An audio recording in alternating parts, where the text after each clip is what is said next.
Coming to Peace, Chapter 2, Being Exposed. So yes, this is the story of my life. Just over 5 years of it, to be exact. I didn't have to go very far back to start writing this book. In fact, I started writing it just 3 months after this all started happening. The funny thing is that I didn't write this book with the intention of it being a book at all. This all started as a letter. The most honest and most sincere letter someone could ever write to another person. It was a letter requesting an audience to the person who had hurt me most, cut me to the core, stabbed me in the back, and left me to bleed. You see, I had found myself in a battle with the closest people in my life. And in an instant, everyone that I thought was a friend had turned against me. My every move was tracked, and spies were sent into my life to try to expose and dig up as much information as they could to use it against me. It was an intelligence battle. The letter I wrote was requesting a truce for all parties to lay down their weapons, come to the table, and peacefully resolve the situation. As a result, the document that was drafted, the one that you're about to read, is a recorded account to every incident that had transpired to the foregoing events. This document, along with real audio recordings, have now been transcribed in this book and expanded upon in detail to include the thoughts, backstory, emotional details, and other things I came to find out later that at times that this was all happening, I had no idea was going on. Also included are thoughts from people that have heard the story, their reactions, and looking back now, my reactions to the events that I was going through. Although I started this book soon after the events unfolded, I could not have written it in its entirety, because it was the events that took place after which gave the book its ending. But now, through the magic of time passing, I'm able to tell you the complete story and how this all played out.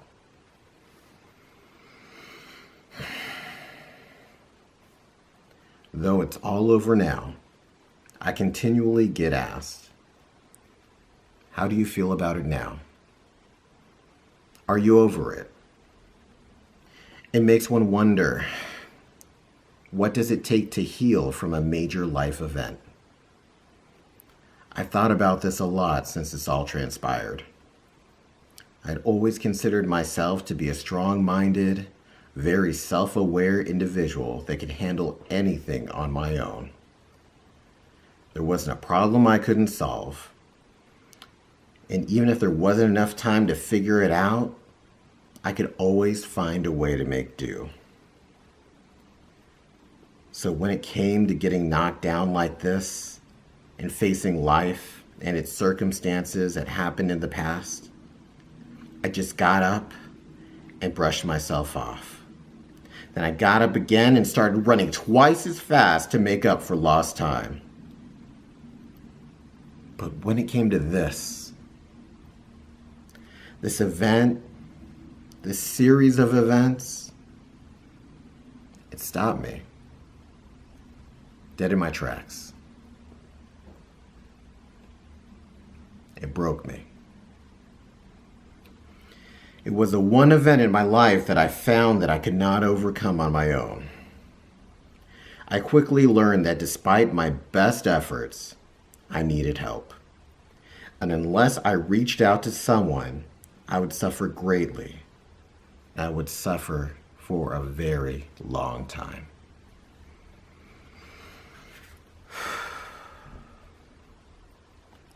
So when it comes to suffering through something, There are certainly steps that one goes through. Some people say there is a grief cycle that you follow. And in fact, while I was going through my trials, I researched the grief cycle specifically to study what it meant for it to go through all 7 stages. The first stage is shock. The initial paralysis of being presented with the bad news. As I experienced, it was almost like a numbness that falls over you with clouded thoughts of extreme anxiety and a sense of losing control over what is happening in your life.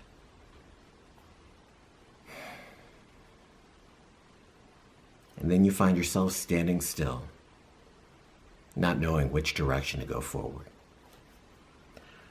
I was hurt, and I wanted to do anything that would get rid of the pain that I was feeling. I had heard that learning the grief cycle was important in getting past the grief you were dealing with. One of the ladies I had worked with told me it had worked for her through a loss that she had experienced some time ago. She went on to say that it works for not only understanding the grief of losing someone, but for all types of grieving that someone can experience. So my journey started, learning how to come to peace with the grief I was trying to deal with. I started to use the grief process as a template for understanding where I was and how much further I had to go before I didn't have to suffer anymore. Because when you're suffering, the part that hurts the most is not knowing how much longer the suffering is going to last. As I continued to try and deal with my own suffering, what I learned was the problem in evaluating your own grief is that you have no outside perspective to know what stage of the grief you are really in. I remember at one point really thinking that I was at the acceptance part of the grief cycle, which is the last stage of grieving. The point where all the trials, all the pain, the suffering are over. And you finally find a way forward. Only to realize, as I look back at it now, I was still experiencing the shock of it all. I had never left the first stage of the grieving process. It was a debilitating realization because I just wanted it all to end. I'll say this, that there finally was a very clear and distinct moment in my healing where I finally came to terms with how I really felt about the whole situation. I had finally accepted what had happened and was ready to move on. And what's interesting about finally coming to peace with something you had been dealing with for so long is that all the motivation, all the desire, the drive, the fire and inspiration you had during just driving you to make things better, to right the wrongs and resolve the situation the way that you wanted to. Well, quite honestly, it just fades away. It's like that raging wildfire spreading across the mountainside being instantly extinguished by a flood of water, dropped down from up above. In an instant, you realize that there had been something you were holding on to that you finally decided to let go of. Maybe it was trying to let go of understanding something or why it happened the way that it did, or even giving up on getting people to believe your side of the story. Whatever the case was, when you let go of it, a new door to your life opens that you were never capable of seeing before, finally allowing you the opportunity to move forward. The moment I let go of what I was holding on to was the moment someone flipped the switch and turned off every desire I had to continue fighting. Well, at least for the reasons that I was initially fighting for. Here I had fought so hard and had so many things moving forward positively in the right direction to resolve this situation the way I wanted to, and for so long only to drop everything and move on. So finally I came to the conclusion that what was done, and when I looked back at the events that had unfolded, I learned that they were quite unique on their own merit. I'd gotten back in touch with a few friends that I hadn't seen in over 15 years, and when I told them what I had been through in its entirety, they were quite entertained. So much so that they told me, "Wow, this would make a great movie." A few more friends of mine heard about the idea, and as soon as I told them the story, they were in. We started on making a storyboard, writing music, filming commercials, and putting together a script for the movie. We took the documents from the real-life letters I wrote, paired with a live audio recording of the story for the script. In fact, a draft of the movie script was written before this book. It makes you wonder, why all this effort, and what is the reason for all of this? Is the story just that compelling, or is there something more to it? Well, my goal, however this turns out, is to tell the most accurate recreation of this real-life story and the events that unfolded, while keeping the reality and the truth in its most pure form. Have you ever seen a movie or read a book and said, "Could you imagine if this all happened in real life?" Well, this did. The events as they happen are amazing and hard to believe on their own, so they do not need any exaggeration. The story in itself is a wild enough roller coaster of emotions. To exaggerate would be to take away from it all. In fact, any moments of ease or non-eventfulness in the story should be considered welcomed. A form of comic relief from the events that just transpired or about to transpire in the pages ahead. Believe me when I say I can write this story from a variety of different angles, but there is only one true angle I can honestly write from. Through the experiences, the thoughts, and the emotions that I was actually going through at the time. You're going to face many obstacles in your life journey that can bring you to your knees. So if you had any advice to give someone that is battling an enemy, as learned through my experience with this story, I would say whether it is a person, a company, an illness, or even a thought, find a way to take power from the enemy. Take a look at what the enemy is holding against you and take it away from them.